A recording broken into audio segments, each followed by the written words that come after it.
go at less than 6. Micic keeps the ball in his hands. Clock is running out. Micic rises. If it goes, he'll win it! Vasilija Micic with the trojka in Belgrade to win the semifinal here! Labrīt, labdien, labvakar! Jūs klausāties podkāstu Eiropas 53. epizodu. Ar jums kopā, kā jau ierasts, ir Kristiāns Dilāns, tas esmu es, un arī man divi ierastie kolēģi Valsts Nikītins un Norberts Strautiņš. Čau, puikas! Čau! Čau. Tātad šodien plānā ir atskatīties uz Eirolīgas aizdītās nedēļas dubulto spēļu nedēļu. Nedaudz arī parunāsim par šajā nedēļā gaidāmo, gribētu teikt, līdz šim gada lielāko notikumu Latvijas basketbolā, Eirolīgas maču Arēnā Rīga, bet ievadam tuvojās NBA zvaigžņu spēle. Vai Kristaps Porziņš tiks izraudzīts kā kāda no savainoto basketbolistu replacements? Kā jums šķiet? Tātad es par šito arī esmu domājis, un viņam bija, tagad, ja es nemaldos, tas MBs gan jau puslīdz garantēti nespēlēs. Tas nozīmē, Jā, ka viņš viena nebūs, vieta viņš nebūs. atbrīvojas. Vēl viena, jo Randalls vēl nebūs. Nē, pagaid, Randlam bija 1 līdz 2 nedēļas, par ko es esmu relatīvi labi informēts. Viņš fantasy komandā stāv tagad AR spotā, tāpēc es zinu, ka viņam 1 līdz 2 nedēļas. Tas bija pagājušā nedēļa. Es domāju, ka pirmais, kas iet iekšā, ir Trejs Janks. Manuprāt, tur ir diezgan stabili. Man liekas, ka viņam jau tā bija jābūt jau pirms tam iekšā, bet, ok. Man uzreiz jautājums, viņi neskatās pēc pozīcijām. Tagad, piemēram, ja izkrīt Embiids ar Randallu, tie ir 2 uzbrucēji, 2 garie, vai viņi liek tieši uzbrucēji, vai viņi var arī 2 aizsargus ielikt? Vai viņi skatās to? Es domāju, tas puslīdz vienalga. Plus vēl tieši Trejam Jangam, ja nav tos 27 punktu un 10 piespēles vidē, bet kaut kas tāds, viņš ir vienkārši loģiskā nākamā izvēle, ko ņemt. Un pēc tam gan varētu būt Kristaps, ja es neesmu neko īpaši aizmirsis. Džimijs Butlers, piemēram, nav paņemts arī, kaut ko skatījos. Bet, piemēram, Kristaps spēlē krietni uzvarošākā komandā nekā Trejs Janks. Jā, bet Kristaps nemet 27 punktus. Tas ir diezgan svarīgi. Man liekas, viņš met gandrīz 20. Nē, man vienkārši liekas tā galvā, ka Trejs Janks ir nākamais. Un tad, ja Randalls nav, tad es domāju, tad būs Kristaps. Bet, Randalls īstenībā varētu tiešām nebraukt bišķiņā, gatavoties sezonai. Kā jūs minējāt, viņš ir fantasijā stāv, tad diezgan svarīgi būtu, ja viņš tur liek neriskāt neko. Kad vispār ir zvaigžņu spēle pēc cik ilgu laiku? Ne šitās brīvdienas, bet nākamās. Man liekas, tā sanāk. Tad, kad vajadzētu būt, kad Eiropā ir kausu nedēļa. Tūlīt pārbaudīsim 100%. Tikmēr es varētu pajautāt, kā jums šķiet, vai Porziņš bija pelnījis būt All-Stars, un ja jā, tad kura vietā? Vai ir tā, ka jūs redzat kādu spēlētāju All-Starā spēlē un domājat, ka Porziņam bija jābūt viņa vietā? Tūlīt paskatīšos to sastāvu. Es jau pasauku kaut kādas uzvārdas. Ja es papētīju uzreiz, kad es ieraudzīju tos 12, es papētīju, ko tad viņi dara. Piemēram, gan Paulo Banchero, gan Julius Randalls, gan Bams Adebayo. Šitie 3 izskatās tādi reālākie, kurus viņš varētu tā kā... Tie visi uz viņa pozīciju, jā. Pirms Tairijs Maksijs, bet es redzēju, ka viņš arī kaut kāds 27 punktus met. Būtībā, ko es secināju, viņi vienkārši visi mazliet vairāk piespēles ir sakrājuši un metu par kādiem 5 punktiem vairāk nekā Kristaps. Bet Kristapam ir tas, ka viņš ir tajā uzvarošajā komandā. Un tad ņem un izvēlies, teiksim tā. Man jau kā latvietim bišķiņi sāp, jo šķiet, ka Porziņš tiešām labu sezonu aizved, ka viņš ir atradis to savu vietu, savu lomu. Un, ja tu esi pārliecinoši, man liekas, ka pārliecinoši labākā komanda līgā, tad varbūt, ka būtu tomēr bijis vērts atrast 3. vietu no Bostonas 3. spēlētājiem. Man jums jautājums, vai jūs atceraties, kā bija tajā sezonā, kad Atlantas Hawks 5 bija 4 pat, ne? Dabūja, ka viņi dabūja laikam mēnešu spēlētāji, visi 5. Vai toreiz bija tā, ka, nu, ja viņi bija kaut kādi 4, tad tas 4. nebija kaut kāds nosacīts tāds nomināli randoms, kā kaut kāds Demarijs Kerols vai kaut kas tam līdzīgs. Man liekas, ka Tā ir. viņš bija īstenībā zvaigžņu spēlē. Viņš bija. Es Kas neesmu bija? drošs. Tur es atceros, ka Tūlīt noteikti veiksim research, tā kā on the Horfords. spot. Es Tūlīt saku, pārbaudīsim, Horvards vai bija. viņš bija. Jā, Horfords, Kāls Korvers, Jeffs Tīgs droši vien. Kas viņam nebija kaut kāds Džošs Šmits 4. vai kaut kas tāds? Nē, Džejs Mū jau bija prom, man liekas. Viņš jau bija Detroitā, tad viņš jau bija. Ok, 2015. gada All-Star Games. Tas ir tūlīt pateikšu, kas mums bija rindā no Atlantas. Pols Millsaps, Jeffs Tīgs un Milsaps. Kails Korvers un Als Horfords. Nu, Jā. ja mēs tā ņemam, tā kā salīdzinām, teiksim, Bostons 4 labākos un Atlantas 4 labākos, un pieņemot to, ka nevis pieņemot, bet vienkārši kā faktu uzturot to, ka tie Atlantas 4 džeki bija, tad Kristupam arī būtu jābūt All-Star. Bet labi, tas tāds viens gadījums, jo, lai gan ir bijuši arī citām komandām pa 4 spēlētājiem, bet tur viņi ir bijuši, nu, teiksim, zvaigžņotāki nekā šie te Atlantas kadri. Jā, Nu, tā mūsdienās. īstenībā jau jāsaka no tām austrumu top komandām, jo principā tur no katras, ka rekurs sanāk ir no Bostonas ir 2 spēlētāji, no Clevelands, kas ir 2. vietā, ir tikai 1, ja es neko nav spēlējis garām, tad man liekas tikai Donovans Mičels ir. Jā. Tad no Bucks 2 ir, no Knicks 2, Sixers 2, Pacers 1. Man liekas, Jakams nav es tā pieņem. Un tad Orlando 1. Nu, principā no tām, jā, visi, kas ir zvaigžņu spēlēs, nāk ir no top 7 brigādēm. Un lielākoties viņam, nu, tām pašām pirmajām ir katrā pa 2 arī 2 vietām. Nu, es piemēram, nezinu, kāpēc Deims ir starters.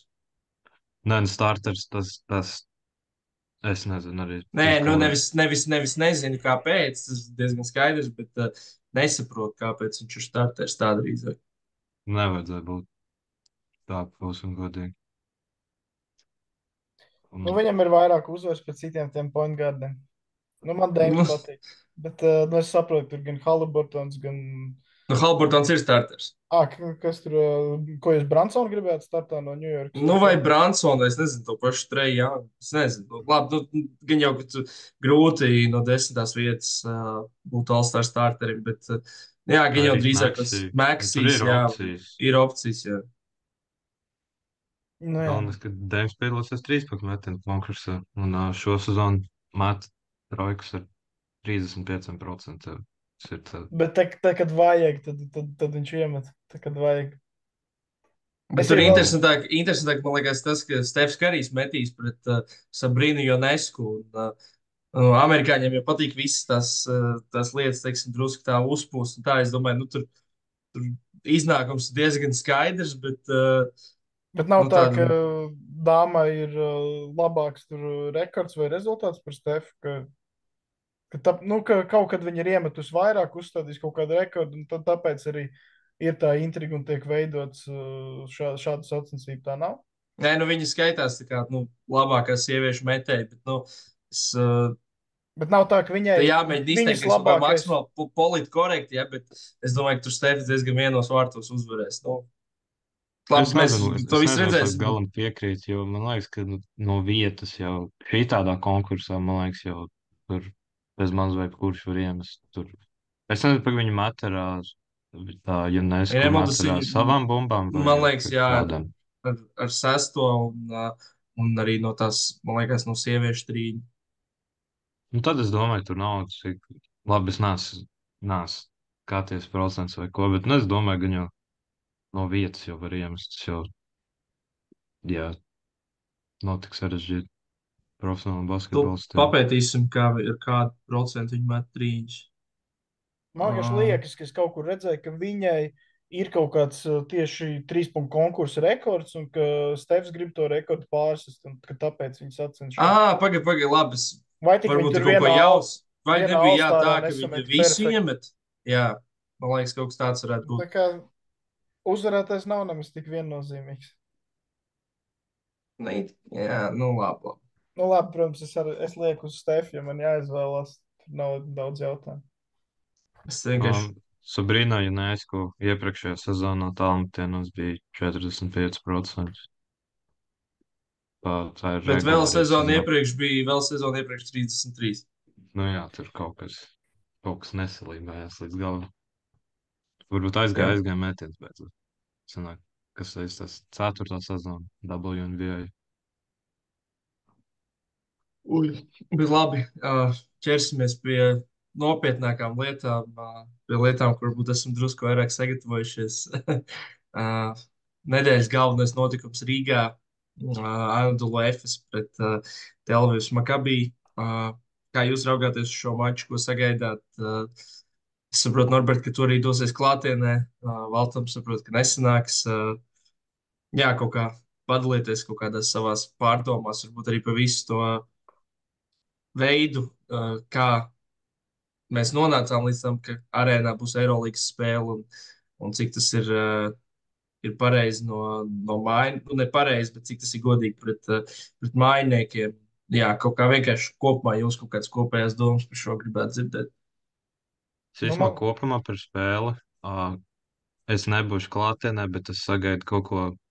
Mēs jau ar Kristiānu bijām klātienē Paņevežā uz maču, kur spēlēja tas pats Makabī pret Fenerbahču janvāra sākumā.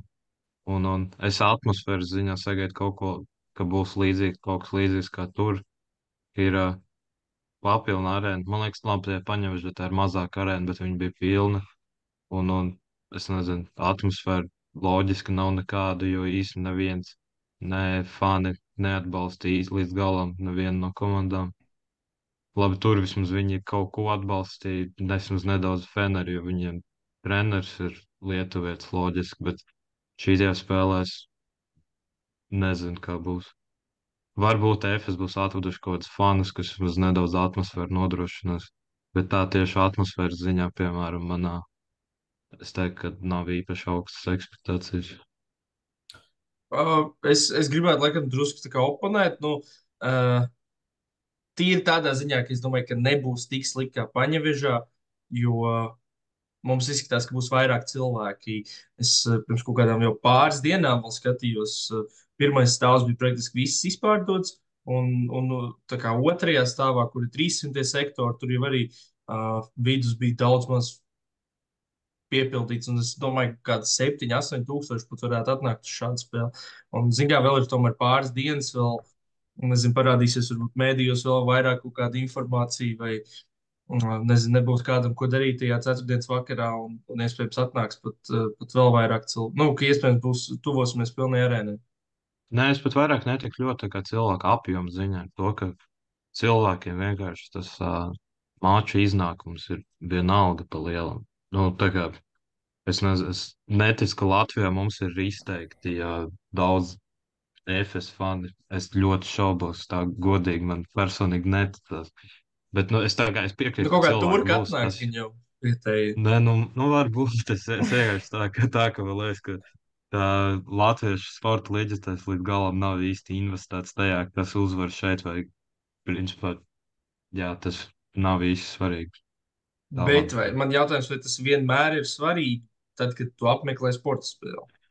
Nē, es vairāk tādu atmosfēras nodrošināšanā. Nē, skaidrs, ka neviens nebūs nefanos vienkārši tā neko, kā arēnā. tas Nē, loģiski. jā, bet, paskatīties vienkārši augstu līmeņu basketbolu Rīgā, pirmo reizi Eirolīga Rīgā, es domāju, ka tas nav ne tuvu tas sliktākais plāns ceturtdienas vakaram, piemēram. No otras puses, tu vari kliegt nevis tikai, kad iemet tavu komandu, bet par pilnīgi visiem groziem. Tu vari kā vecāki kaut kādās bērnu spēlēs, tu vari būt par godīgu spēli, par skaistu spēli un vienkārši izbaudīt katru epizodu. Bet vispār kopumā ļoti forši, ka mums pirmā reize Rīgā būs Eirolandes mačs.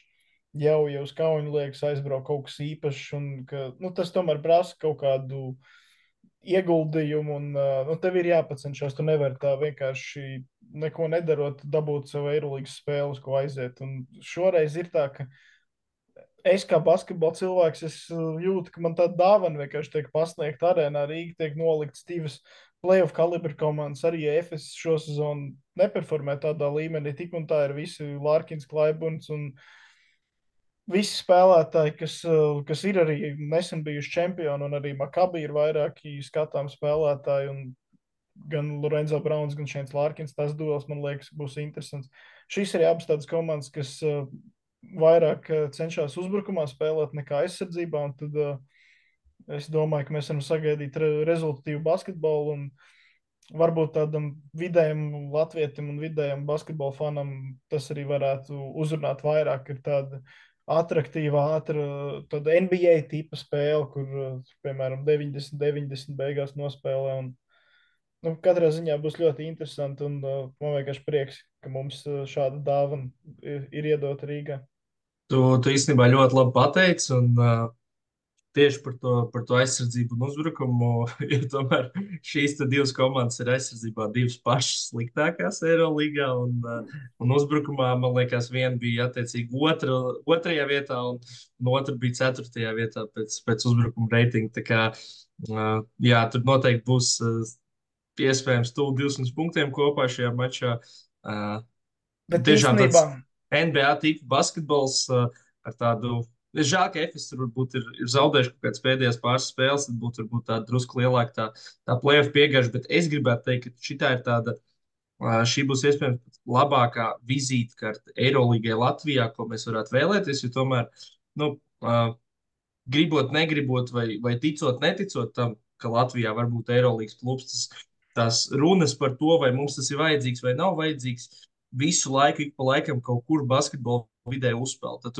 Tas uzspēlēt tāpēc, ka tur parādās jauns klubs, tas uzspēlēt tāpēc, ka tur Prometejs spēlē ar ambīcijām par Eirolīgu Rīgā un arī kaut cik reāli iespēja tur tikt, vai tad ir šāda spēle vēl. Tad izlase labi nospēlē, mēs sākam tur par klubiem runāt vēl kaut ko, un ik pa laikam visur kaut kādas tās runas ir, un tad, manuprāt, ka šī būs tāda tiešām, jā, tā kā es teicu, laba vizītkarte no tā kā līgas puses šim mūsu mazajam pīļdīķim, kas priekš viņiem tas ir principā tāds mazais pīļdīķis, bet vienkārši vairāk, jā, priekš tiem līdzjutējiem redzēt, kas īsti ir tas Eirolandes basketbols, varbūt radīs tādu drusku maldīgu priekšstatu, jo mums tikpat labi varētu atbraukt, es nezinu, es piemēram, tieši domāju, Olimpijakas ar Valenciju, piemēram, nospēlēt kāds spēlēks ar beigtos 54-52, ja tur, teiksim, divas labākais aizsardzības.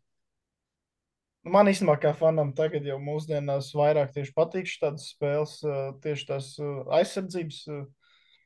Nu, redzēt kaut kādas, kā tu mēģini izslēgt no spēles pretinieku līderus, kā tu viņus apstādini, kā tu cīnies visur, nu, tam līdzīgi. Tagad es aizskrien, iemet, uzmet 4. sekundē. Es saprotu, ka tas ir ļoti efektīvi, un tu tiešām vari daudz lētos punktus sakrāt un daudz dabūt. Arī NBA to mēs redzam, ka, nu, būtībā mūsdienu basketbols ir atraduši veidu, kā to uzbrukumu padarīt tiešām tik efektīvi un tik daudz dažādos veidos savākt punktus, ka basketbols vienkārši kļūst arvien rezultīvāks. Un arī tas, ka tālmetiens mūsdienās jau visi met un izvairamies no pustālajiem, metam no apakšas un trīniekus, un tas viss vienkārši kopā. Nu, visi uz to tiecās, un dažreiz piemirst mazliet par aizsardzību, un tad, kad tu redzi, ka kaut kāda komanda tiešām caur aizsardzību mēģina kaut kā izkost to uzvaru, tad, nu, man ir prieks skatīties. Un varbūt tas viens no iemesliem, kāpēc man patīk Olimpijakas, jo es apzinos, ka tas uzbrukuma talants šo sezonu ir mazāks nekā pirms tam bija, bet viņi tik un tā kaut kā cenšas no tās aizsardzības izlīst. Tāpēc Olimpijakas vai Panathinaikos, es tad nevaru saprast līdz galam, kuri tad no abām tu patīk. Man abi patīk. Beigās. Man abi grieķi patīk, es gribu, lai abas grieķu komandas ir Final Four. Bet redz, piemēram, šitais ir, man liekas, nu, teiksim, tas ir vairāk tev, ka tu gribi redzēt, piemēram, to aizsardzības basketbolu, bet, ja es tā domāju... Es pieļauju, ka vairumam patīk, ka tu redzēt. Jā, jo te mums ir arī tas tā saucamais personel, kas te atbrauks, ir gan tāds izklaidējošs, tev būs tur tā kā teiks Šēns Lārkins pret Lorenzo Braunu vai Veidu Baldvinu, kur viens ir tāds... ļoti metošs aizsargs, otrs ir, teiksim, Veida Baldvina personā tāds, kurš tur var iziet cauri, uzlidot virs stīps, ielikt kā danku, un garajā galā arī abām komandām ir nu, tādi spēlētāji, kuri Lielākoties mēdz finišēt virs stīpes un spēs kaut kādas efektīvas epizodes ar arēnu atrādīt. Un tas ir, manuprāt, tas, kas skatītājiem ļoti patīk un kas viņus tā kā piesaista. Un es tiešām domāju, ka mēs varēsim redzēt kaut ko ļoti tuvu varbūt tādai NBA spēlei. Pēc stila ir īpaši. Pēc stila, jā, tieši tā, jā. Tur ir viens pick and rolls, caurgājiens metiens, otrā galā tas pats. Un televīzijas pārtraukums, treneris uziet laukumā. Jā. Labi, ne tik traki, jā, bet, nu, jā, kaut kā tā. No šīs situācijas kopumā tad īsumā jāatzīmē, ka šī tā ir tomēr, kāpēc par spēlē Rīgā. Ir, jā, ka Turcijā nespēja nodrošināt drošību, un tagad, jā, viņi spēlē kaut kur citur, kas, es pat teiktu, priekš tādas regulārās sezonas ir principā, es negribu teikt vienalga, bet tas ir kāds super daudz nemaina lietas, bet tā ir jāatzīmē, ka ir tomēr diezgan reāli, ka play-offos mums, piemēram, var tikties sērijā Makabī pret Fenerbahču, un tā to gribētos atzīmēt, ka tas gan būtu diezgan drausmīgi no Fenerbahčas viedokļa, piemēram, tu esi ticis četrniekā, dabūjis mājas spēļu priekšrocības, un tad vienkārši tev jāspēlē ir, es nezinu, vienalga Rīgā, Paņuļā, Belgradā, nav svarīgi, bet ne mājās. Un man tas īsti nav skaidrs plāns īsumā tālāk, ko viņi plāno darīt, ja šī tāda sērija būs.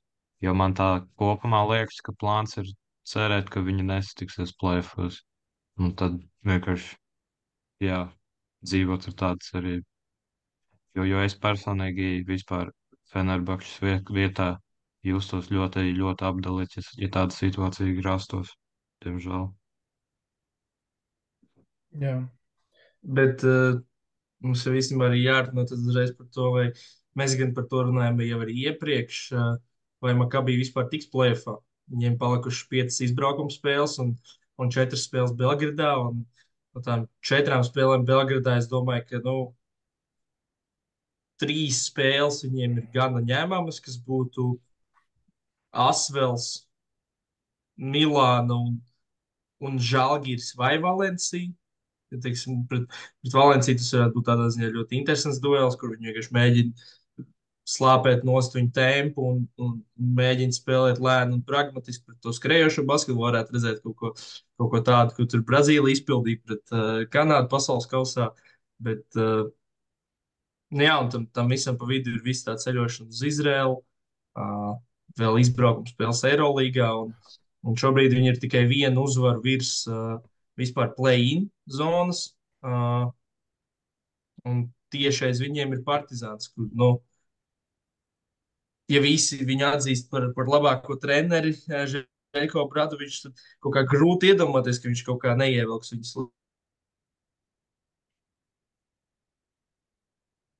Piemēram, Partizāns paliek ārpus play-off, jo es uzskatu tiešām šobrīd, ka viņi ir švakāki nekā pagājušajā sezonā, bet tīri vadoties pēc tās, teiksim, tādas publiskās domas, ka viņš ir tas labākais treneris un tīri uz to. Bet arī pagājušajā sezonā bija tā, ka viņi otrajā sezonas pusē sāka labāk spēlēt un varbūt vēl ieskrienās. Godīgi, ja tieši par Partizānu, tad es šo sezonu neredzu tādu Nē, scenāriju. Partizāns Makabī vienkārši tie, kas tur ir tādi uz robežas. Tur, nu, ir no 8.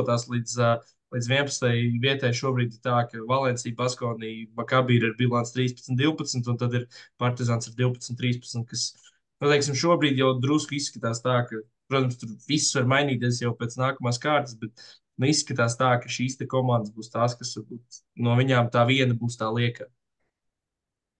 Jā, nē, nu, es domāju, ka noteikti, jā, pārējās tur Olimpijakos, Feneris, Monako kaut kā vieši pārliecība, ka, nu, 10. viņi paliks, varbūt tur 6., varbūt 8., jā, var nokrist kaut kur, bet, nu, 10. točni paliks, tā kā es piekrītu, ka viena no tām, ko tu sauc, tā arī tad tā paliks tā liekā 11. Es vēl personīgi stāvu uz Baskoniju, šaubīgi skatos, tā kopumā vienkārši. Man Viņiem īstenībā, gan. Viņam tur tādas savainojuma problēmas arī tagad drusku ir. Viņam arī tomēr ir bišķiņ vairāk jāpievērš Spānijas līgai, nekā varbūt gribētos. Viņi tagad ir 8. ja es nešaubos. Un tur gan jau viņiem būtu vēlme tik nedaudz augstāk standingos pirms playoffiem, lai nav potenciāli zaudējums ceturdaļfinālā. Jo plus Nu, tur viņi ceturdaļfināls tādi viesos. nav tie parocīgākie Madridē. Nē, es vienkārši tā kopumā. Tu neviena komata negrib kā 8. sākt. Kā 8. Tas, sākt protams, playoffs. jā. Izņemot Golden State Warriors 7. gadā, ja es nemaldos. Tie gribēja. Bet tā kopumā tas no 8. vietas neviens negrib. Un es vienkārši kopumā uz viņiem skatos, ka uz tādu nedaudz wildcard visu laiku. Principā visu, ko viņi dara. Bet Man viņi ir tā tas liekas. wildcards, kas man tiešām liekas, ka nevienai top komandai viņi nav parocīgi. Es tagad arī šonadēļ nostījos pāris viņu spēles, un viņiem ir kaut kā tiešām iezīmēs tas rokraksts. Es gan dažreiz nevaru saprast, kad Duško grib turēt laukumā Monēku un kad negrib, tad viņš tur norāja viņus 10 minūtēm, tad pēkšņi spēlē visu laiku, bet viņiem ir iezīmēs tas, ka tādi Hovards un Marinkovičs vispār nekautrēs. Viņi met, kad grib, met kā grib, un diezgan labi to dara. McIntyre tagad taisa uzbrukumu kaut kādas 15 piespēles, vai cik viņš tagad atdeva vienā spēlē. Pret Makabī šķiet, laikam, protams, pret Makabī aizsardzību, bet tāpat tas pats Monēkē apakšā. Viņiem ir kaut kā sadalījušās tās lomas un tik daudz veidi, kā likt tam viņu uzbrukumam strādāt, ka viņi ir bīstama komanda, ka pat ja tu labi spēlē, tur, ja tiem metējiem aiziet ciet vai vēl kaut kas notiek, viņi tāpat var samest tos 90 punktus un vinnēt jebkuru. Tas mīnus ir, ka tas nav stabili, bet tādā Final Four formātā man liekas, ka Baskonī būtu šausmīgi bīstama komanda, jo it kā pilnīgs underdogs, tev vajag viņus uzvarēt, ja tu esi, nezinu, Reāls panāc Barcelona. Bet viņi ir tik riskanti komanda, kas var tiešām tajā vienā spēlē pilnīgi jebkas var notikt. Un, kaut kā es tagad šodien viņus pastījos vairāk, man bija interesanti. Es nevarētu teikt, ka es baigies fans esmu, bet man bija tiešām interesanti, jo jebkas, jebkurā mirklī var notikt. Un tāds Hovards arī var uzsprāgt vienkārši vienā ceturdaļā un iemest 15, 18 punktus. Nu, Jā, bet tā tas ir, tu tā nosauc, tieši tu- bija tu- pret Makabī. Viņš Jā, trešā ceturtdiena bija tā, kur viņam tā tautas valoda runāja, tā aizgāja ciet, kur jā. viņš izpildīja kaut ko tiešām ne no šīs pasaules. Bet tu man liekas, tā vairāk uzsver nedaudz to pozitīvo visām Nu, šīm jā, lietām, bet ir arī tā tomēr ir. visam mīnus, ka tas pats Hovards var arī visu ceturdaļu mest un mest garām veiksmīgi. Tas bija, ja es nemaldos par Bayernu, 4. ceturdaļu. Ja es tagad, man liekas, ka tur viņš vienkārši neko vairs nevarēja iemest. Un tā kopā ar mīnus tādām komandām ir, ka jā, viņi ir tad vai nu viņiem aiziet un viss ir forši, bet tad, ja viņiem neaiziet, tad viņiem, tad ir mazāk forši, diemžēl. Bet es tomēr tāpat gribētu teikt, ka, ja tavā komandā ir tā bumba ar to laika deglu, kas ir Hovards, un tu nezini, vai viņi, teiksim, sprāgst par labu tev vai par sliktu tev, tas jebkurā gadījumā vairāk ir tāds pozitīvs iegūms. Jo pilnīgi vienalga, pat ja viņam neies metiens, viņš tāpat pievērsīs tai aizsardzībai. Tā aizsardzība pievērsīs viņam milzīgu uzmanību. Tagad arī Iespējams, tu pozitīvo lietu akcentē. Negatīvā lieta, tā kā ir forši, ka viņam pievērsīs uzmanību un ka ir vietas citiem spēlētājiem, kur spēlēt, bet neforšā lieta ir, ka, ja viņš met katrā ceturdaļā 8 metienus, tad citi netiek pie tiem metieniem, un ja viņš vienkārši katrā uzbrukumā uzmet kaut ko sarežģītu un aizmet garām, kā tas Bayern spēlē bija ik pa laikam, tad tas vairs nav pozitīvi, ka viņam pievērš. Ir labi, ka viņam pievērš uzmanību, bet tas neko nedod, ja tu tāpat pats met pāri rokām regulāri. nē, Met garām. bet piemēram, pieņemsim, teiksim, ja viņš pat neuzņemās tik ļoti un nevelk to deķu uz savu pusi, tur tik un tā viņam ir viens kaut kāds džeks piekomandēts, un pārējie, principā, malta 4-4. Jā, Vai tur, kur tajā Makabī spēlē vispār jau bija tā, ka viņš tur varēja pat kādu piespēli nomest, tikai viņš, teiksim tā, neizvēlējās to darīt, un viņam tur pat 3 leca virsū, un viņš tāpat met iekšā. jā. Es liekas, taču īsti tā kopumā es tā baigi neatceros, ka viņš būtu izvēlējies uz piespēli Nē, nospēlēt. jā. Tā nesautīgāk iespējams, tā atmiņā nesēž šādu Viņam maču, nav diemžēl. kā Marko Belnelī, kurš ir uzliek gaisā un tad tā kā pārdomāt. Jā, Nē, ja Markus Hovards palicās, tad viņš arī met, tur nekas netiek pārdomāts. Nu jā, tā Tādā ir. ziņā. Tādā ziņā es varu uzslavēt tā pārliecība. Arī es nemaldos, tas bija leģendārais basketbols Dions Vēters, kas teica, ka es labāk uzmetu 0,30 nekā 0,9, jo tad, ja es uzmetu 0,9, nozīmē, ka man pazūd pārliecība. Nu, Markus Hovards ir, es nezinu, kā pateikt, bet nu šai filozofijai es pieņemu, ka viņš arī tic. Un Jā, tas nav vienmēr slikti. Dions Veiters tiešām leģenda. Viņš jā, atstāja savus spēkus basketbolā par to prieks. Bet es īstenībā vēl no tām, jo mēs tagad par to playoff cīņu runājam, ja mums bija pagājušā nedēļa, bija 4 komandas, ko mēs runājam, kas ir bišķiņā, teiksim, tādu nelielu, ar nelielu handikapu aiz play-in zonas, tad tagad tādas ir 5, jo Žalgiris ir pievienojies ar 2 diezgan solidām uzvarām mājās. Un es šajā grupā īstenībā vēlos atzīmēt vēl vienu maču, kas mums sagaida piekdienā. Būs Zvezda pret Žalgiri, kurā vienai no šīm komandām beigsies cerības uz playoffiem.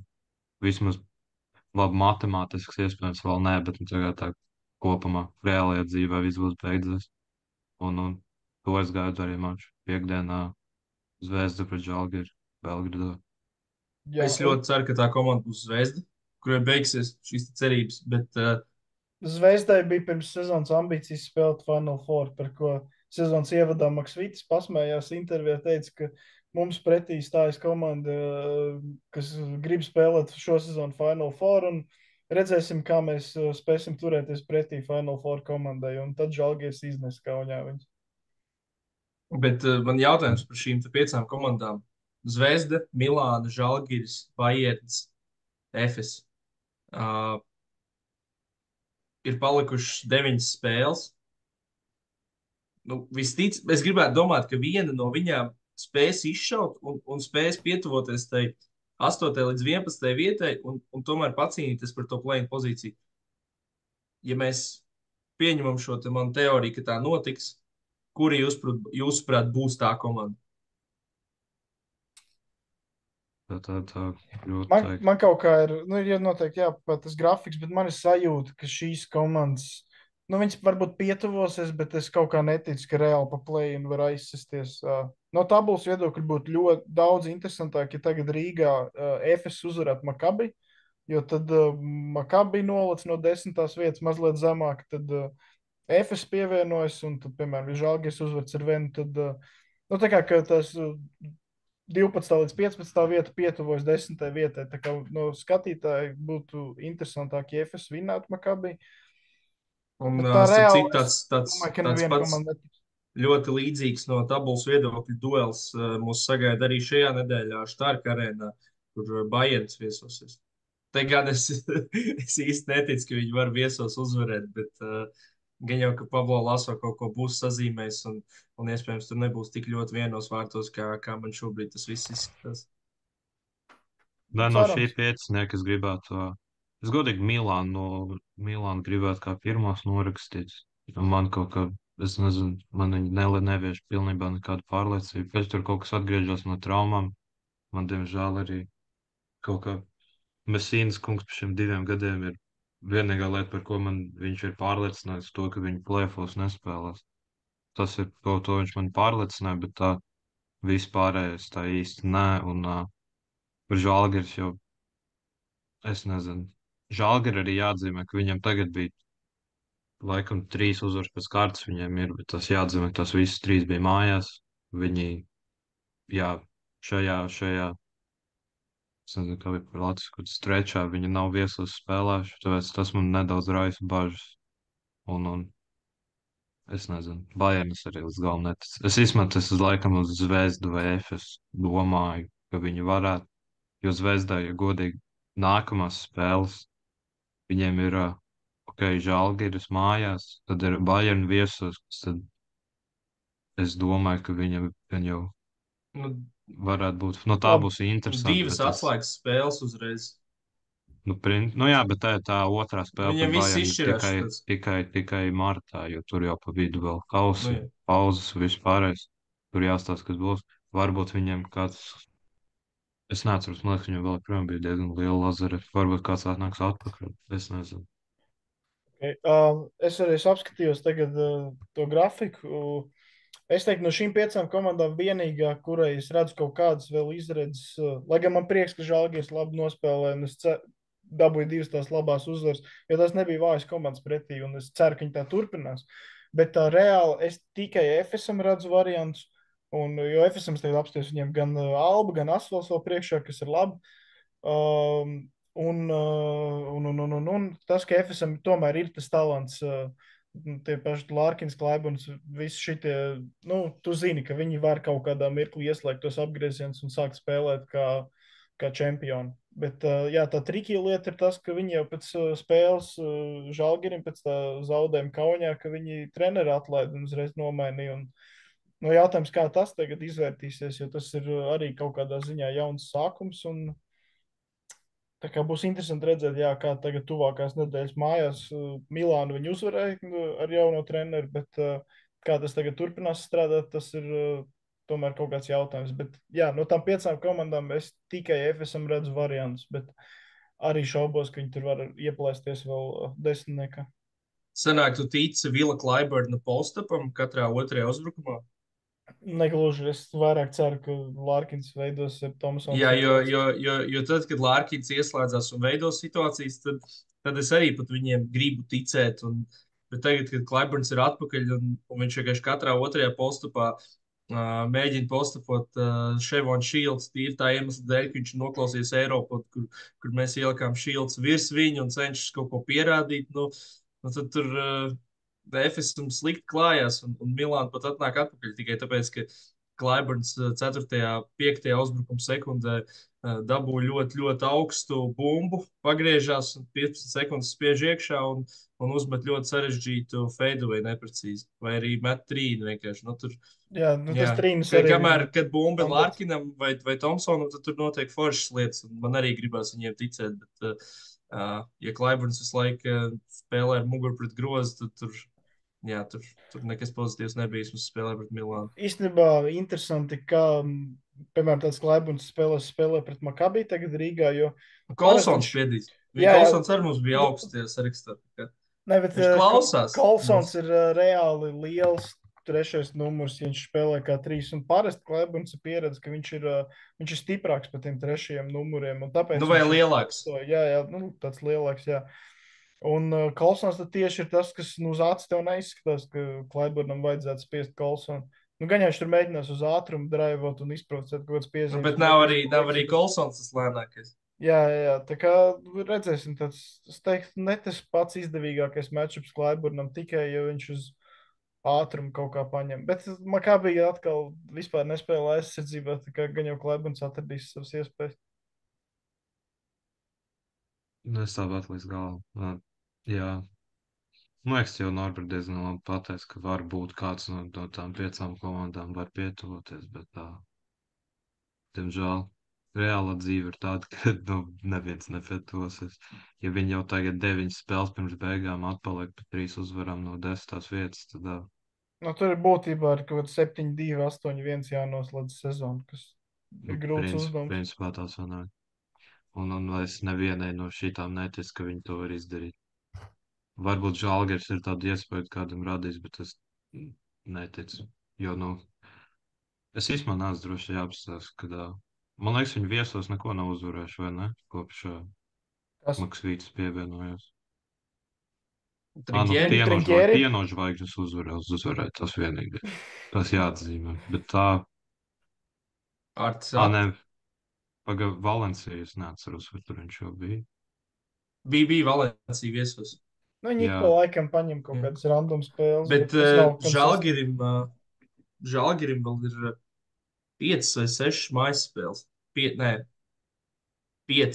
jā, no šīm 9. Bet tas mājas spēles tagad, skatoties, tā ir kaut kad ir Reāls, kaut kad ir Monako, jā. Virtus, Baskonija, pie Milāna, tas labi. Jā, viņiem pasmaks kalendārs, tur vairs nav Peramo zēna, bet man, ja godīgi, tieši tāpat likās arī pret Panathinaikos spēles, jo, principā līdz šai nedēļai es gribētu teikt, ka tā 2024. gada karstākā komanda bija tieši Panathinaikos. Jā, nu tieši šī pārliecinoša uzvara pret Panathinaikos mājās arī ir tā iemesls, kāpēc mēs vispār vēl runājam par Žalgiri. Jo man arī pirms spēles likās, ka Panats tiešām tagad ziemā spēlē ļoti labu basketbolu, un labi, viņiem tur ir kaut kādas problēmas, un kaut kāds spēlētāji, kas nespēlē, ir traumēti un tam līdzīgi, bet nu, kopumā viņi izstāsta tiešām labi, un nu, es gaidīju, ka Panathinaikos piemēram uzvarēs, un tad Žalgiris šādi parāda, ka viņi vēl turpinās cīnīties, ka viņi var un tiešām augsts klases basīti parādīt, un arī Evans ļoti labi nospēlēt un vilkt savu komandu pretī panākumiem. Tas ir iemesls, kāpēc mēs tagad runājam, kāpēc mēs vispār izskatām kaut kādas viņa cerības, ka ne tikai tā uzvara no tabulas viedokļa, bet arī tā emocionālā sajūta, ka tu parādi, ka tu top komandu vari mājās paņemt un tiešām uzvarēt ar labu basketbolu.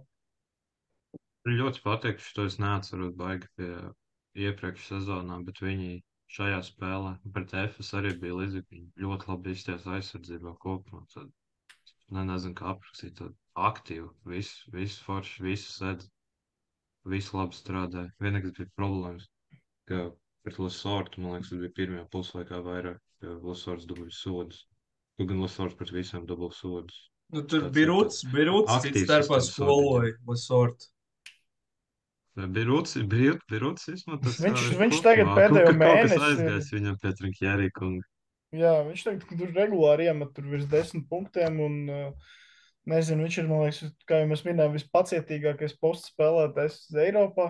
Viņš, nezinu, viņš var ar 10 dribliņiem, bet visu laiku redzot laukumu, tā iespiests iekšā savietā ļoti lēnām, mierīgi un finišēt. Un, nu, viņš tāds interesants.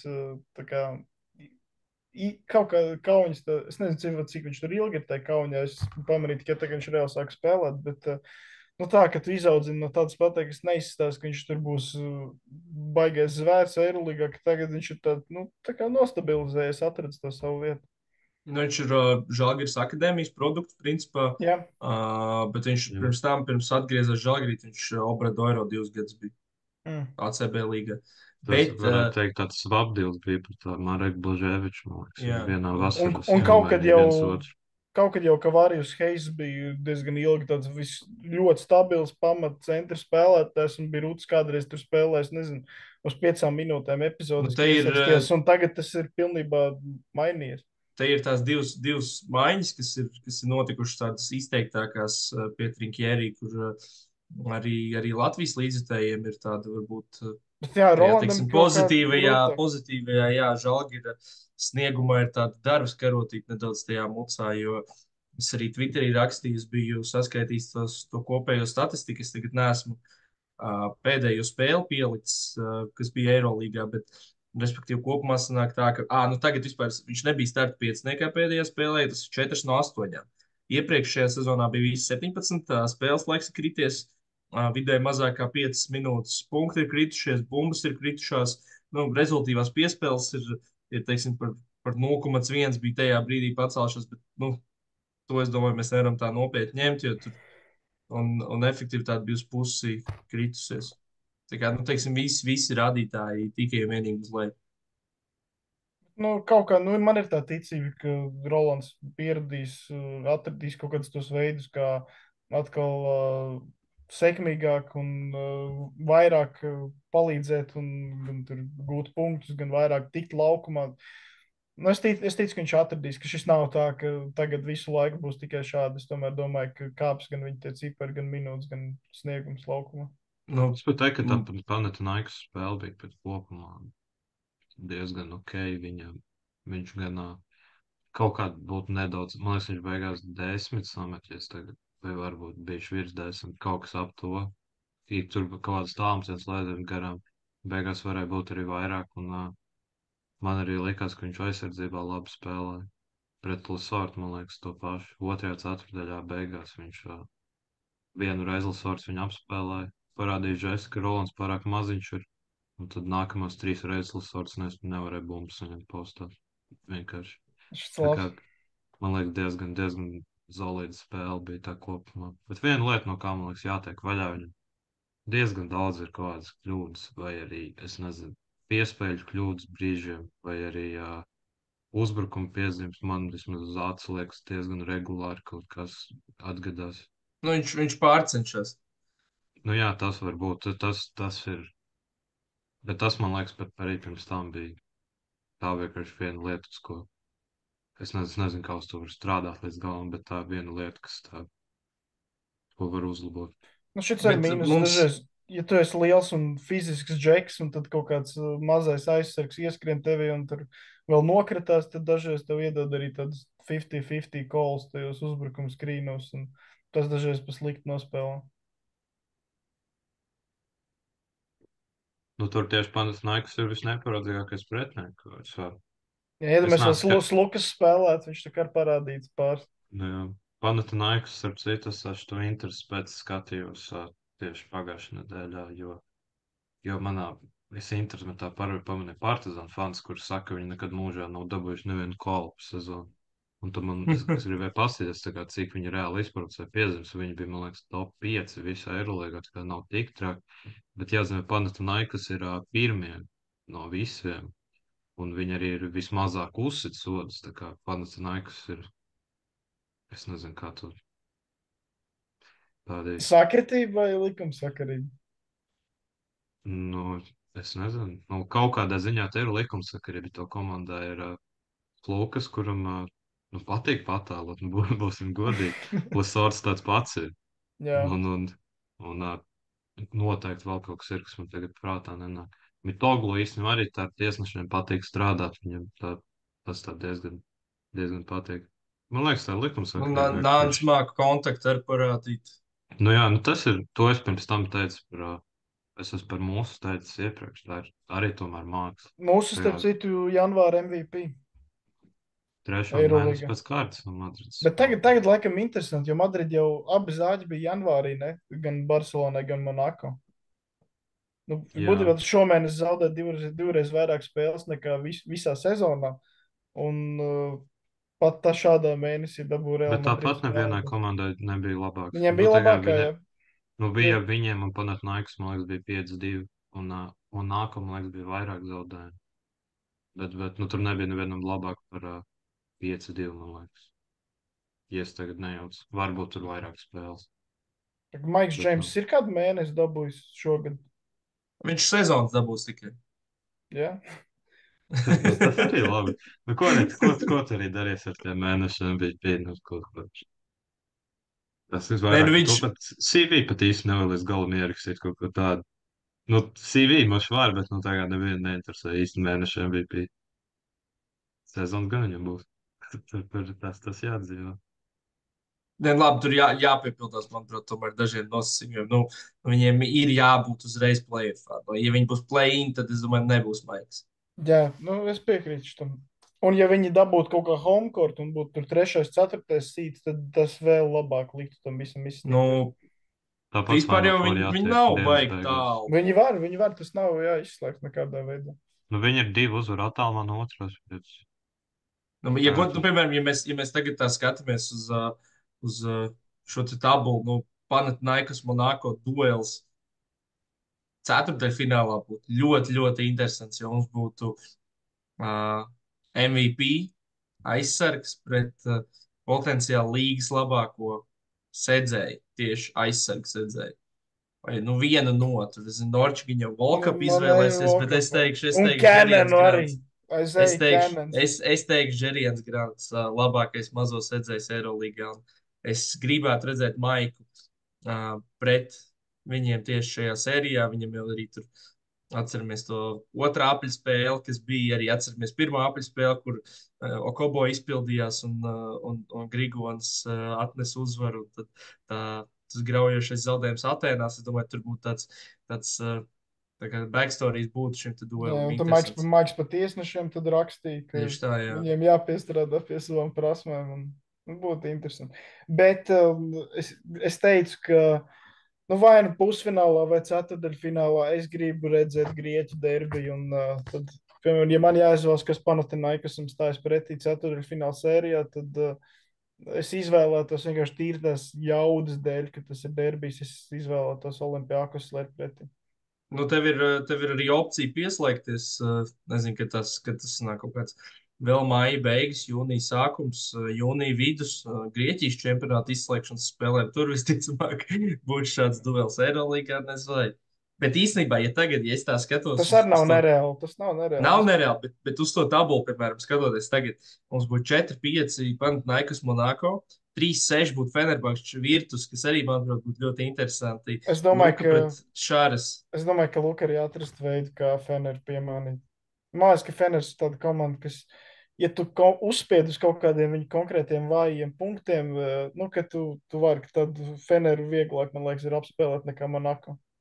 Un tad mums ir vēl Barcelona Olimpijakos, kas arī, manuprāt, šajā settingā būtu ļoti interesants duels. Un tad vienīgais, kas varbūt mani šobrīd līdz galam neapmierinātu, ja tagad sezona beigtos, ir Madrids Reāli pret Valenciju. Bet Baskonī nomainīt Valenciju un tad Es jebkuru no trīs ņemtu. Baskonī, Makabī vai Partizāns virs Valencijas šajā konkrētajā pārī. Valencija ir sagādājusi lielākas problēmas šo sezonu nekā Baskonī. Es tīri no tādas savas perspektīvas, tāda subjektīva iemesla vienkārši liekas būtu interesantāk vērot. Nu varbūt es vairāk no tāda intrigas viedokļa. Tā Valencija, man liekas, ir ļoti Es domāju, ka Makabī ir viss neparocīgākā, tā es teiktu. Varbūt. Un tur labi, tur grūti tās spriest. Bet man īstenībā, es teiktu, ka, ja Virtus Fenerbahčs būs, man liekas, ļoti interesants. Jo kā jau minēju, viss treneru duels. Un priekš Virtus īstenībā būtu arī ļoti svarīga sērija tā, lai pierādītu, ka viņi nav frauds, tā teikt. Tāpat vien tur tikuši augšā. Tāpēc tas būtu ļoti interesanti viss. Man šķiet, ka arī Es nezinu, Eirolandā vai tiešām kaut kas vēl jāpierāda. Tas kā četrniekā tīcis. Cāļu skaita tomēr. Nē, tas skaidrs, bet es domāju, tīri tādu, ja mēs skatāmies, pieņemsim, ka no astotnieku komandām Virtus ir nosacīti uz papīra, pieņemsim, pat ja viņi būtu vājākie, ka mēs nepiekrīt tāpatās. Nebūtu tā, ka kāds viņus ļoti, ļoti gribētu redzēt sev pretī play-offos. Domāju, ka ne. Bet īstenībā, kā uz to skatās, tu esi Baskonī, piemēram, tu mēģini iesprāgties astotniekā, un tu redzi tavu variantu ir Real Madrid, Barcelona, un tad karstais Panathinaikos un Monako ar Maiku Džeimsu, un tad tur Virtus figurē, ko tu izvēlies. Man liekas, tad jā. Tev izskatās, ka tad Virtus varētu būt tā, kur tev vislielākās šanses ir aizķerties. Jā, jo uz papīra jau viņi neizstāsta tik ļoti labi, bet rezultāti laukumā liecina kaut ko citu. Man arī prieks, ka es uzskatu, ka Virtusam ļoti svarīgi saglabāt top 4 pozīciju un mājas spēles. Es domāju, ka tas ir ļoti, ļoti ietekmēs viņu izredzes vinnēt to ceturdaļfināla sēriju, neatkarīgi no tā, kas nāk pretī.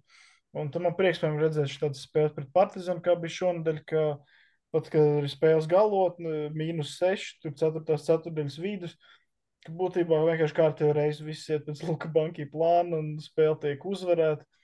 Varoņi un spēlētāji, kas uztaisa situācijas un maču, vienmēr atrodas. Un vispār arī citās viens varonis atrodas. Vikings vienmēr atrodas. Viens varonis atrodas. Ne, bet tas katru spēli var būt kāds cits. Tur vienu dienu uztaisa Kordiņē, vienu dienu abas, trešo dienu.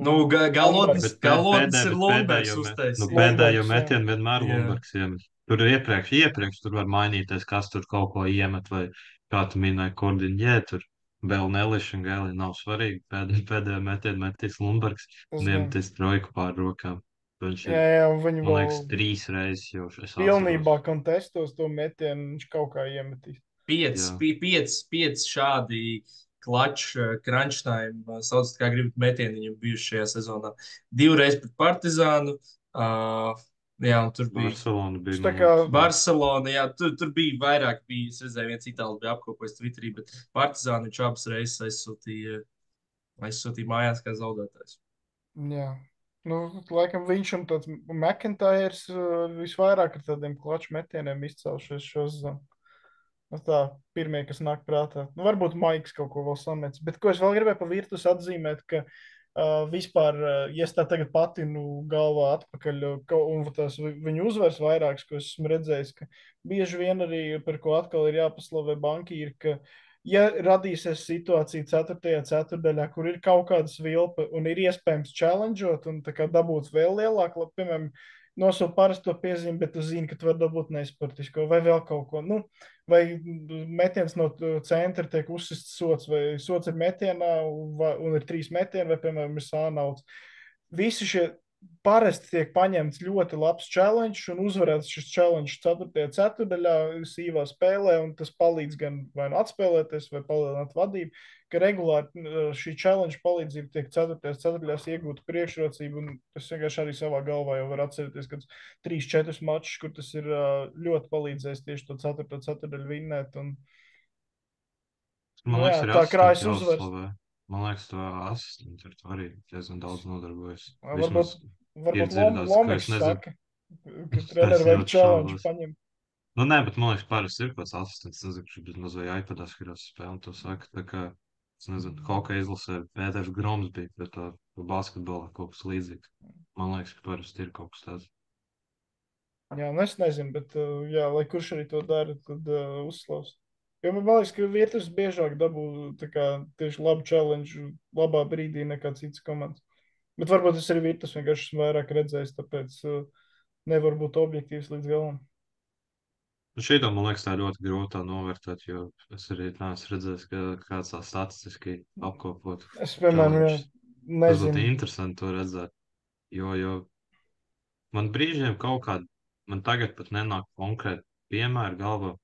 Laikam man Saša Bradovičs nāk pirmais galvā, ka viņš parasti kaut kāds pilnīgs muļķības ņem. Tā var būt man Tā vienkārši kā Maiks galvā sēž. papras. Jā, Maiks. Nu, tur man liekas, jā, šito tevi treneri ļoti bieži paļaujas spēlētājiem, vienkārši, bet ļoti bieži tas nav labs lēmums paļauties uz viņiem, jo tur ik pa laikam viņi pajautā kaut kādu tur, liekas, spēlētāji vienkārši negrib līdz galam atzīt, ka viņi ir nokļūdījušies vai kaut ko tādu. Prasa trenerim iztērēt vienu no 2 challenge. Jā. Bet vismaz varbūt neliels mīnus, ka tie challenge, kopš kur laika ir 2 challenge, kādreiz bija viens, ne? No šīs No sezonas. šīs sezonas. Jā. Jo var just, ka ir vienkārši vairāk tās pauzes, ilgāks tas skatīšanas, bieži vien kamera arī nepalīdz, ka tu nevari pa 100%. Piemēram, dažreiz stulbi, ka tu paņem challenge, tu zini, piemēram, ka neizgāja no tevis autā un ka tev ir jāuzvar tas challenge, bet nav tāda kamera, kas 100% apstiprina to, no kā izgāja autā, un tu nevari vairs tāpat vinnēt challenge, un tu esi iztērējis gan laiku kā skatītājiem, gan savu challenge, no kur nav labumu, un būtībā viss beigās ir slikti. Ir arī tādas situācijas. Nu, tur tomēr atsaka vārdu atbildību uz tiem pašiem tiesnešiem. Tur tajās epizodēs tomēr ir tas, ka tas pirmais lēmums paliek Jā. pareizais. Man jums jautājums, par ko es esmu domājis. NBA, ja es nemaldos, ir viens challenge pa visu spēli katram trenerim, bet tur ir tā, ka tur tu paņem to challenge un tev tur pārskata visu playu. Tā kā pilnībā visu, vai tur kaut kas nav bijis. Eirolīgā mums tomēr drusku citādāks ir pieejams tam visam. Nu, ka tu vari challengeot vienu konkrētu specifisku lietu, kuras arī, jā, tu nevari visu challengeot. Kaut kādas ir lietas, ko tu vari. Es gribētu, lai Eirolīgā ir tā kā NBA. Bet, Vai arī piemēram, sodu, piemēram, teikt, ir vai Nu, nav? nē, nu, es nezinu, piemēram, tu viens kaut kāds. Pieņemsim, man tagad vienīgais, kas man nāk piemērs, kur kaut kas tāds būtu noderējis, bija tā reāla FS spēle, kad mūsu uzšāva plaisam ar Alkoni. Bet viņi arī apskatījās. Jā, bet tajā epizodē tu fiziski nevari atcelt grozu. Tā kā, ja tu esi nosvilpis, tu nevari, nekas, man liekas, nav tāds, ko tu vari atcelt grozu, ja vien laiks nav beidzies. Tajā epizodē, piemēram, ja tu vari pārskatīt visu playu no A līdz Z, tad tu vari atcelt grozu, piemēram. Bet ar tādiem noteikumiem, kā mums tagad ir, to nevar darīt. Bet Kā jums liekas? es tikko tieši pārbaudīju, NBA ir tas noteikums, ka, ja tu pirmo tā kā uzvari, tad tev ir arī otrā. Bet NBA vēl ir tā lieta, ka tur, kur viņi pārskata visu to play, tur sākās timeouts tajā brīdī. vai kaut kas tam līdzīgs ir. Un tur tā kā tas viss notiek tā kā timeout laikā, un tur tie timeout ir krietni garāki. Tad, nu, es īsti neredzu, kā tu vari, teiksim, ja tas prasa kaut kāds 5 minūtes, es neredzu, kā tu to vari iespiest Eirolīgas kaut kā, kur tas timeslots ir tev spēles laikā tu izdarīt. Tā Nē, vienkārši tas noraut vienkārši par spēles to. 5 minūtēm. Nu, tas gan jau, Nē, ka tas ir labāk, bet es vienkārši neredzu, kā to tā kā fiziski var implementēt pašreizējā tajā translācijā, teiksim tā. nē, es arī par šo domāju. To, ka tā kā var būt godīgumu labā, tad tas būtu pozitīvi. Bet tad no otras puses, tad tev skatās to visu atkārtojumu nenormāli ilgi. Bez noteikti tā kā futbolā pēc goliem ir, ka tu skatās, vai nav bijusi, bija aizmuguri stundu atpakaļ kaut kur, vai sots kaut kur pēkšņi kaut kāds random vispār, jā, pirms 10 piespēlēm. Un tas tā diezgan. Vēl Dažās jau citreiz. epizodēs, piemēram, fani kaut ko cepjas diezgan daudz par šito. Tas arī ir tādās, kuras nezinu, piemēram, tu uzsver spēlētājiem prokam no visas spēka, no viņa bumbu izlido autā, un tev paliek bumba, jo tu neesi pieskāries bumbai, bet viņa rokām. Tādām epizodēm, es domāju, ķip. Bet vēl jau citreiz ir tā lieta, kas krietni paildzina šo visu challenge procesu. Ir vienkārši tas, ka, es nezinu, tu, piemēram, mums pat pie televīzijas ekrāna jau ir tā kā skaidrs, kur kam pienākās bumba un kas tur ir konkrēti noticis. Bet tiesnešiem, lai nu, no tā tomēr ir atkarīgs, vai viņi turpmāk tiks nodarbināti Eirolandes spēlēs vai nē, ka viņi bieži vien tiešām 3 reizes mēdz nomērīt pirms nogriešanas. Un ka tas arī paildzina visu to procesu, lai viņš būtu Nu, bet pilnībā drošs. jā, jā. Nu, Arī tad tie, tiešām kas tur pie tāda ļoti tie, kas obvija pie skala ir. Tur arī tie, kas pie galdiņa sēž un saka, under the basket, tev parāda no sideline, piemēram. Jā, jā, jā. No under the basket. Jā, jā. Tad give me the control, Next one, jā. next one. Zini, tas tā kā vēl skolā, ka tur ir kaut kāds matemātisks kontroldarbs, un tad tu apņemies, ka es būšu perfekts, es reāli nekļūdīšos, un tad tu kaut kādu 4x7 arī pārreķini 3 reizes, lai točni tas zinātu. Jā. Ka tu būsi perfekts, un tad arī. Lai gan tev ir kā tas ir automātiski, Jā, ka jā. tu zini uzreiz, jā. Bet tu drošības pēc vēlreiz pasties, un tu sareķini, jā, tiešām ir, jā, bet tu tā kā tu pārbaudi tas 2-3 reizes. Bet, nu, man īstenībā patikt, ja, nu, varbūt es negribu palielināt, es varbūt pat gribu samazināt challenge skaitu, bet tas, ka tu vari arī kaut kādā veidā to sodu, piemēram, vai nu ir vai nav sods, jo NBA tu vari jebko, tu vari, Jānis dabūs 6. piezīmi, treneris paņem challenge un pasaka, tomēr tur nebija piezīme, viņam ir 5, viņš turpina spēlēt. Eirolīgā tu nevari, tā arī, ka valsts teica, ka uzsit par rokām, iziet autā, tu skaties, no kā izgāja jautā, nevis vai bija uzsit tev par rokām vai nē. Nu, no spēles godīguma viedokļa gan jau būtu labi, ja varētu jebko challengeot, jo tagad īstenībā ierobežot tās lietas, ko tu vari apstīties, vai nebija līnija kādam, kas met trīnieku. Tu vari pastīties, vai no kā izgāja jautā, un vai parasti piezīme var par nesportisko pataisīt vai otrādi. Nezinu, ko tu vēl laiku var apstīties. Es teiktu, ka man liekas, 80% no challenge, ko mēs redzam, nesportisko ir vai nauds vai nesportiskā. Nu, ir kaut kāda, jā, ko tu teici, piemēram, ir 2 vai 3 sodmetieni, bet to es, nu, pat ne sodmetieni, vienkārši 2 vai 3 punkti. To, man liekas, pat neņem challenge, parasti to jau ir tiesneši paši, laikam, kaut ko domā, bet ar šit arī viņam, man liekas, ik to laikam problēma, viņš ir pareizi izdomāt. Un, jo kamera arī nerāda nekad vai uzkāpus tās līnijas. Nu, tur ir izmēr, es nezinu, tās kameras jau vienmēr loģiski, tas jau es pieņemu ir TV kameras, un tāpēc, lai to TV kameras koncentrētas uz spēlētāju kājām, jo viņš met helmetienu, tas pa lielam nav tagad tik svarīgi. Un man liekas, vēl tu varētu challengeot, vai ir pareizais sodu metienu izpildītājs.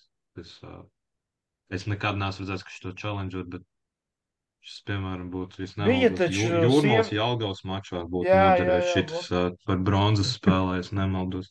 Bet, nu, tā Eirolīgā es neesmu redzējis, ka šitā, kāds būtu challengeos vai centis tā citējot šeit vaininieku atrast caurumus noteikumus, tā neatceros īsti. Un tā kā, principā, tu ļoti maz lietas challengeot. Es tagad iedomājos, varētu vēl challengeot, kam ir sots, piemēram. Iztausimies situāciju spēlē Real Madrid. Porjē ir 3 piezīmes, piemēram.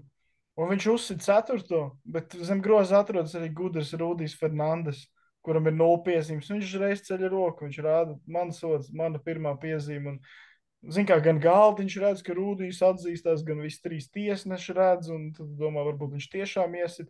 Un tu, piemēram, iedod Rudijam, un tad pretinieku treneris saka, nē, es gribu challengeot, es redzēju, ka Porjē uzsit, un tad var to challenge. Bet šī tāda arī tāda, man liekas, tāda diezgan sarežģīta ir. Nu, Nu, tas nav bieži. Tas nē, nav bieži. nē, pirmkārt, tas nav bieži. Otrakārt, es nezinu, ja tu izdomā challenges kaut kādu random, piemēram, es nezinu, viens spēlētājs iet kaut kādā caurgājienā, un viņam, viņa sēdzēs, teiksim, viņu, tur tāds blocking fouls nedaudz, un tad viņi viens vēl nāk uz palīdzību, un tad tur abi divi reizē, piemēram, kaut ko viņam uzskat brīžam, liekas, tā grūti pateikt. Un man liekas, īstenībā, ja tiesneši kopumā nav muļķi, tā kā parasti tā situācija, ko tu apzīmē, viņi, man liekas, Rūdiem nedos sodu. Vismaz man tā parasti tā liekas, ka Nu, parasti diezgan viņi pareizi neiekrīt, vismaz jā. nokalo. Bet, ja kāds var kādam pieteikt basketbolā, kļūšot piemanīt tiesnesis ir Rūdijs, tas gan jāatzīmē. Taisnība. Varētu būt tā gudrākais aizsardzības spēlētājs, ko esmu redzējis. Tur rakstīja, ka tā ir Real Madrid problēma, ka viņš ir šobrīd labākais sēdzējs tajā komandā. Nē, tas pat nebija Kozērs, tas bija par par Kozēru. Kusēru, es par Kusēru domāju. Ā. Viņš ir, tā kā, nu, tev arī Rūdijs, principā. Nu, tev, Nu, principā, viņi ir būtībā divi galvenie sēdzēji. nu, Ja tā nav tu jau Tavares. ir. Nu, kam Nu, pats labi, bet tu var Tavares, ieslēgties. nu, bet tu Tavares jau neliks uz mazā spēlētāja aizsardzību. Nu, tas, īstenībā man liekas, mūsdienās ir tāds- tu vari visu kaut ko. Nu, Es te klausījos. Šito tu nevari mūsdienās. Es Liekas, klausījos Draymond Green podkāstu ar Krisu Polu, un tad viņš teica, ka tad, kad Golden State pret Denveru spēlēja, ka Jokičs tika uzlikts uz CP3, un ka tu tā kā vairs nesaproti, ko darīt, kas tev jādara, kā jāspēlē, ka tev sadz Jokičs, un jo tas neliekas loģiski vispār nekādā veidā. Tev ir tāds liels, nepārāk ātrs Jokičs sedz vienu no visu laiku labākajiem driblētājiem un saspičiem. Bet tu tā kā tu apstulbst, tu vairs nesaproti, ko darīt, kā spēlēt, kaut kādā ziņā izsit no ritma. Tas ilgstošā periodā, es nezinu, tas strādājis par. Man liekas, tur jau. Nu, Vefam strādāja vēl pret šo Huertas Champions League, bet tur cits stāsts, ka tur Nu, bet arī nav viņi metējs jau un spēlēja visu vecums laiku, un man viss liekas, arī. pārējais. Nu, nav gluži tā, ka nav metējis. Nu, kaut ko var iemest, bet Jā. viņš tur kautrē. Ne tas labākais, tas gan jā. Viņš tur arī nemeta bieži, kad varēja, un arī minstenājās, ko darīt, ko nedarīt. Nu, viņš arī kopumā, man liekas, vismaz man baigi nav atmiņas, ka viņš nezinu, mēģinātu sev pats izkārtot mētienu. Tā kā pats kaut ko izveidot, Jā. man es tās īsti neatceros neko tādu. Jā, tas ir tādā ziņā, ka ja mazais neaizraujas ar tālmetieniem, ka tad tu kaut kādu, nu, tu vari saprast kaut kādu to pointu, bet tāds CP3, nu, viņš nav džeks, kuram tu atdod tālmetienus, manuprāt, un nu, tas man likās tā interesanti, bet Kris Pols teica, viņš nezināja, ko darīt, ka viņam tur ir grūti gāja tajā spēlē. Vispār var mēģināt šo izmantot kaut ko, es nezinu, vai dancināt viņa aizsardzībā. Jo īstenībā Warriors spēlē ar Kevonu Lūniju. Tur, man liekas, tas diezgan labs assignments aizsardzībā, ko tu vari dabūt. Viens no topiem, man liekas, es nāc redzēt, ka viņš kaut ko vispār būtu, ja kad veidojas metiens. Es domāju, viņš viņam arī treniņā no piespēlēm un uzbrukuma reboundiem ir metieni. Bet tā, man liekas, tu vari mēģināt vienkārši viņu dancināt, ej viņam garām. Jo es CP3 Bet vai tu to dari 48 minūtes? Nu, ja tev ir tāds Jokičs, tāds tavs aspirs, tad 48 minūtes dari. Man tā liekas, vismaz. Tā es redzu situāciju. Tā liekas Mismatches loģiski, jo tieši. tas dabūjis, jā, mismeču dāvanā, bet... Un tev ir visu laiku mismatches. jā. Nu jā, Šāris tad noteikti vienkārši... teikt, ka jāapspēlē viņš. Šāram ļoti mismatches patīk. Tā. Bet viņam patīk, man liekas, postā. Nu, viņam tiek, nu jā, taisnība. Viņam nepatīk, man liekas, ka mazais driblēs. Viņam patīk postā, un tad no tā posta meklēt situāciju, un lai tev ir tas catch and shoot metiens ar piespēli no apakšas, nevis pēc dribla kaut kāds. Tas tur citām komandām raksturīgs, tur Larkinam un Jamesam un Hovardam. Šāras komandās. Labi, tagad Vilbekins īstenībā mētā, un viņš neko nesaka. Nu, tas tāpēc, ka man liekas, tie nav īsti kam dot. Ja tu dabū mismatchu otrā virzienā, būtu dots, lai septiņu postā spēlē, Arī fakts, jā. nav variants. Un arī, es nezinu, Man liekas, Motlīs vienīgais, kas tur var apspēlēt kaut ko grozu apakšā. Tā vismaz man galvā sēž. Nigels Hayes. Arī, ja Var. mazāks kāds ir. Nē, Nu. tad jā, ja mazāks. Papijāns, redzējāt, kā Papijāns ar vienu roku iemet Turcijas līgā? Normāli, pilnīgi normāli. Un pēc tam viņi vinnēja vēl overtime. Nu, šītas es teikšu, šitā te tev, es nezinu, kas tev bija komentētī, tā bija Manīsa, man liekas, vai kas tiek zaudē. Tas, man liekas, tā, ka tu spēlē pokeru, un tev izkrīt 4 karaļu rokās, un tu zaudē 4 dūžiem, aptuveni tā, tu ko tu vari izdarīt? Tu esi vadībā pa 3 un tu vienkārši ielaid no otru galvu. Tas ir, man liekas, sliktākais bad big, kas to var būt vispār. Zini, kā tagad visi gudri varētu argumentēt, ka varēja nemest lejap pie +1, tā, kad bija tas 2-3 sekundes, kad varēja turpināt driblēt, tad sagaidīt, ka tev uzsit sodu, ja vispār paspēja, un tad mest otru sodu garām, lai tev ir jāmet pēc defensive rebound, nevis pēc gala auta. Es ticu, ka tas ir daudz grūtāks metiens, dabūt rebound, tev klāt ir aizsargi, un tad mest pāri aizsargiem. No gala auta tomēr izmest un kaut ko dabūt ir vieglāk. Bet, mēs tomēr redzējām arī, kāds tas ir metiens, un nevar baigi vainot. Bet tā teorijā vienmēr var visu kaut ko labāk izdarīt. Tas, man liekas, vienkārši tā loģiski domājot. Tu tajā meklē nedomā, ka tu ielaidīsi no otra. Tev vēl ir 1 punkts starpā tajā momentā. Ja tev ir kaut kāda, es nezinu, ja tev ir jau +3, tad tu varbūt, es domāju, meklēt, sāc driblēt, vai pat pie +2, bet pie +1, man liekas, es nezinu, tas pareizs lēmums. Jo cik tu tur paliek, pusotru sekundi, man liekas, 2. Kaut kas tāds, bet nevienmēr tu nemet, tas paliek vispār, piemēram, bet tev uzsver sodu uzreiz vienkārši, un tad iztālo. Tu met otru sodu garām. Ok, tu met otru sodu garām, tad ir 2 punkti starpā, tad Papajāns vēlreiz iemet no otru galu, un tad tu zaudē pamatlaikā. Arī. Nevis tiec līdz papalaikam. Pēc rebounda būs grūtāks metiens. Es par to. Labi, bet šī tas tāds, es nezinu, tur neko nevar vainot īsti. Normāla situācija. Tā varētu arī tā teikt, ka kam māte, kam meita. Šajā situācijā tīri klausoties jūs diskusijā. Tā ir, jā. Tā ir. Jā. Tā, nezinu, jums ir vēl kas? Es nezinu, man laikam baigi nekas tāds nav bijis, tāda ļoti notikumiem bagāta nedēļa Eirolīgā. Man liekas, iespējams, ka nākamajās nedēļās tieši basketbolā solās kaut kas vairāk. Jāsaka arī, jāmin, ka šonadēļ noslēdzās Eiropas regulārā sezona.